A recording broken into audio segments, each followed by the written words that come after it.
내 이름을 멸시하는 제사장들아, 나 만군의 여호와가 너희에게 이르기를, 아들은 그 아버지를, 종은 그 주인을 공경하나니 내가 아버지일진데 나를 공경함이 어디 있느냐? 내가 주인일진데 나를 두려워함이 어디 있느냐 하나? 너희는 이르기를, 우리가 어떻게 주의 이름을 멸시하였나이까 하는도다. 너희가 더러운 떡을 나의 제단에 드리고도 말하기를, 우리가 어떻게 주를 더럽게 하였나이까 하는도다. 이는 너희가 여호와의 식탁은 경멸히 여길 것이라 말하기 때문이라.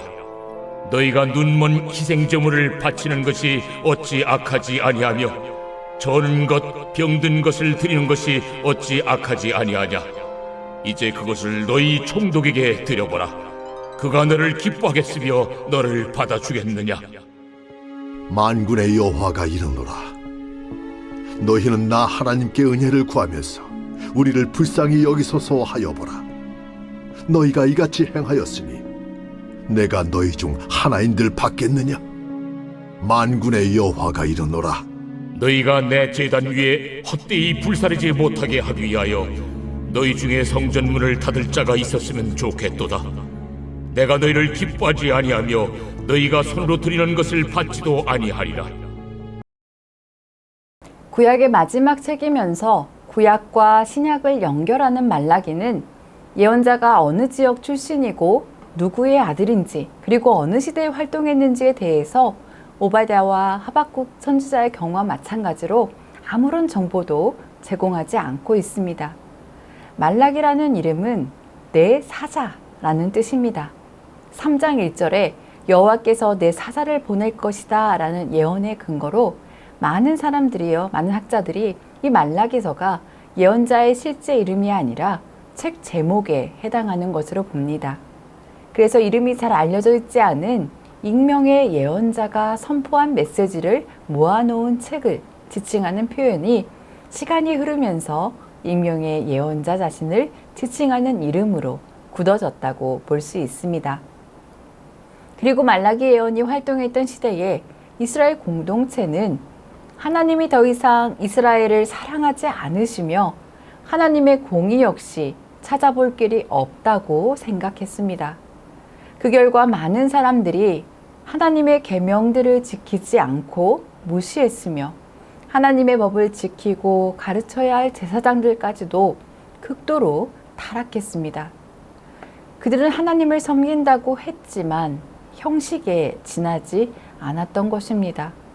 그래서 하나님께 드리는 예물도 그들의 일상생활도 엉망진창이었던 것이지요. 이러한 모습은 당시 이스라엘 백성들의 신앙에 무기력을 말해줍니다.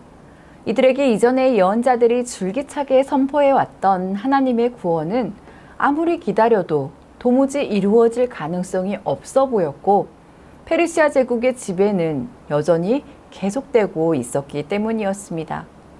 경제적인 여건도 점점 나빠졌으면 나빠졌지 결코 좋아지지는 않았습니다. 그 까닭에 많은 이스라엘 사람이 여호와께서 자기들을 사랑하지 않으시기에 버리시고 완전히 잊으셨다고 생각했습니다. 그러나 여호와 하나님은 여전히 이스라엘을 사랑하신다고 말씀하십니다.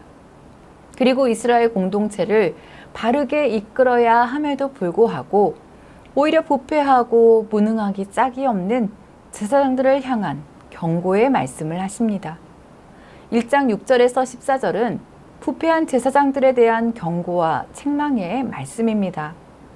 이들은 하나님께 온전하지 않은 눈먼 것, 저는 것과 병든 것을 드리면서도 하나님을 멸시하는 태도라고 생각하지 못했던 것입니다. 예배는 존경심과 경외감으로 하나님 앞에 엎드려서 그분을 높여드리는 것입니다.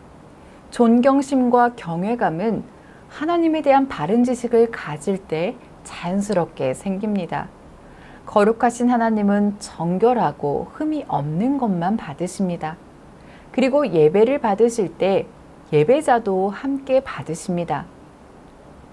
성도에게 예배가 죽어 있을 때 신앙의 무기력증에 빠지기 쉽습니다.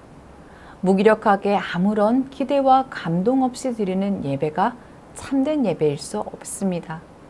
하나님을 향한 존경도 감사도 기쁨도 없이 형식적인 예배를 드리고 있지는 않은지 우리의 예배 자세를 돌아볼 수 있어야 하겠습니다. 무기력한 신앙은 하나님이 받으시는 참된 예배를 드릴 때 치유받고 회복될 수 있습니다. 무기력한 신앙을 벗어버리기 위해 성도는 먼저 하나님께서 변하지 않는 사랑으로 우리를 사랑하시는 확신을 잊지 말아야 하겠습니다. 그리고 시간과 물질 사용에 있어서 우선순위를 하나님께 두어야 합니다. 그리고 예수님을 믿는 믿음으로 나아갈 때 참된 예배가 됩니다. 예수님을 믿는 믿음으로 나아간다라는 것은 첫째, 예수님이 우리를 위해 베푸신 놀라운 은혜에 집중하는 것입니다. 둘째로는 우리가 비록 온전한 의를 행하지 못하고 있지만 예수님의 공로로 인해 하나님이 우리의 예배를 받으신다라는 확신을 갖는 것입니다. 성도에게 있어 예배는 어떤 경우에도 빼앗길 수 없는 기쁨이며 그 어떤 것보다 소중한 보물입니다. 이 보물을 잃어버려서 무기력한 종교인이 되지 않아야 하겠습니다. 저와 여러분 모두 하나님을 향한 기쁨과 감격 속에서 한평생, 아니 영원히 주님만 예배하기를 힘쓰시기를 간구하는 이 시간이 되시기를 원합니다. 함께 기도하시겠습니다. 우리의 모든 것이 되신 하나님, 이 시간 말씀을 통해 우리의 예배가 하나님께서 받으실 만한 참된 것을 가지고 예배를 드리고 있는지 돌아봅니다. 눈에 보이는 현실을 보이지 않는 하나님보다 크게 생각하며 하나님을 향한 기쁨을 잃어버리고 하나님과 상관없는 공허한 삶, 무기력한 삶을 살지 않도록 저희를 붙잡아 주시옵소서. 저희의 평생이 주님 한 분만을 찬양하고 높이는 삶을 멈추지 않게 하시고 주 안에 온전한 소망과 평강과 기쁨이 있음을 잊지 않게 하옵소서. 예수님의 이름으로 기도드립니다. 아멘.